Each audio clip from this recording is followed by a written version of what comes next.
Ah oui, papa, maman, cher honorable, chère excellence, votre satisfaction est notre devoir. Voici la solution rapide pour toute activité de transactions immobilières en RDC. Pour la vente, l'achat, la gestion, l'estimation et la mise en location de vos biens meubles et immeubles, contactez l'Agence congolaise de prestations et services. Vous avez une parcelle à vendre, un terrain, une villa, une concession, un bureau et un appartement à vendre ou à louer partout en RDC. Oji mamacita, tu demandes de qui de moi de nous pour t'acheter des massa. Vas-y mamacita, Oji mamacita, en plan ensemble je t'ai dit je t'aime à travers le milinga. Oji mamacita, tu demandes de qui de moi de nous pour t'acheter des massa. Oji mamacita, en plan ensemble je t'ai dit je t'aime à travers le milinga. Quand je pense à toi je suis pas allé, je suis BG encore. Tu t'en fous de mes reproches et de mes erreurs qui sont moches. La bonne j'arrange mes souvenirs dans la rue, je deviens rage quand je suis dans le... Mbote libota nangai ezala rabino ndekara toyokanaki avant vidéo banda tochaka place tozali donc awa tozana e bandeli ya maluku donc so uti boulevard Lumumba oleki quartier obabenga Kimpoko nteleki Mpoko ero kota po ozwinzela gauche ke maluku donc au mona cité Ngamanzo. Donc Ngamanzo City eza jusqu'à na Bandelia entrée à route Malukuana donc sur le kika Kimpoko ozamba mona Ngamanzo City donc awa toana Ngamanzo City toana boulevard tolinga skoto kota na lupangu totala lupangu bon tozonga tobeta masolo mususu. Merci beaucoup tokota nana.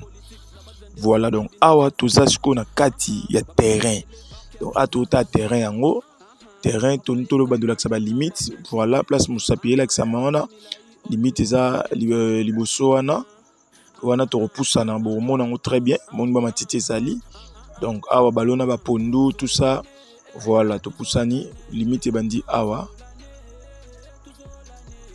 dans le terrain ezali bandi wana to avancer bo mona na droite wana ndaku muto a uti ko tonga ka mingité. Donc il y a un quartier est bien assaini, quartier est dans la palais a bien ezotongama. Donc ato poussana ti place 20 mètres ezali eza quartier mo déjà batu ba fandi et puis awa na rappelé toza bobuti comme on macadam donc toza à 2 ou 3 minutes ya macadam donc torbi malbanda le pang boromona macadam. Voilà donc bomoni baninga bazotonga ba clôturer misu basalika ba mise en valeur ya batol.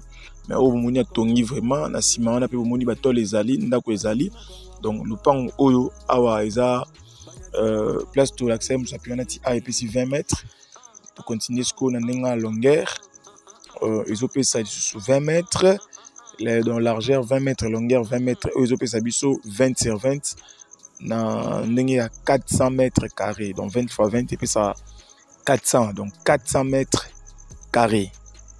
Terrain est 400 mètres carrés, donc terrain est Yamobimba.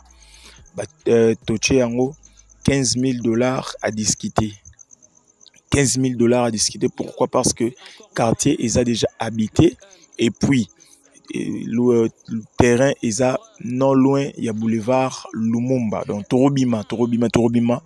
Bon, mon yango a tout là que ça donne sol n'engezali, tout là que sa qualité à sol. Pour terrain, pour non sommes yango moni qualité à sol.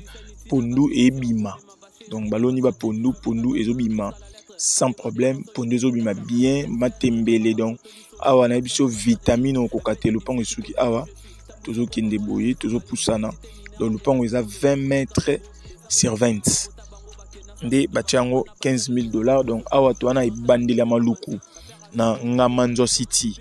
Donc na vidéo on a chaki wana na salaki mo erreur ya prononciation na baki mbenganzo non c'est Ngamanzo City.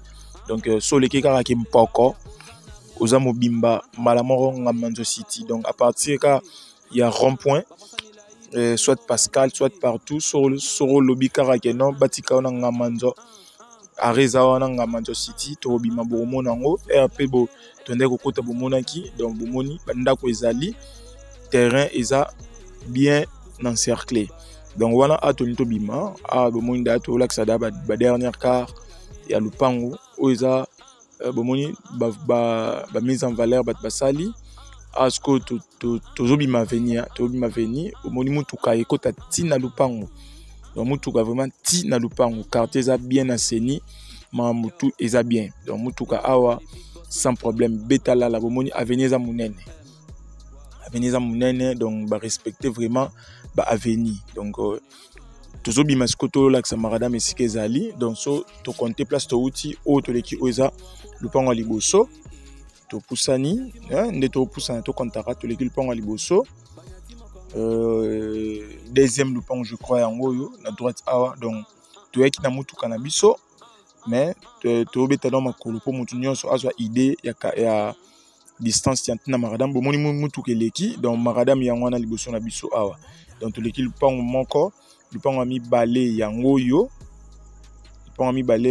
et puis to moni makadam dans place ba drapeau wana to moni do pepa mutuka telemi wana yango nde boulevard donc to koloba na ndenga mulai exa troisième bomoni ba moto ndelo leka ba makadam eleka et pardon mituka zo leka donc to koloba eza troisième ou quatrième parcelle na makadam donc voilà au cotonios ba voisin auto mona na droite wana to mona ba drapeau wana yango nde boulevard donc na bandeli prix na bandeli en place tozali tozana na commune ya Maluku juste na ibandeli après Kimpoko tozana Ngamanzo City bandako bomona en face wana bandako étage wana eza bandako ba prêtre ba gouvernement na biso moyen totanga kombo ezate aux vidéos et au leka presque partout donc moyen totanga ba kombo ezate mais déjà bozo comprendre que quartier eza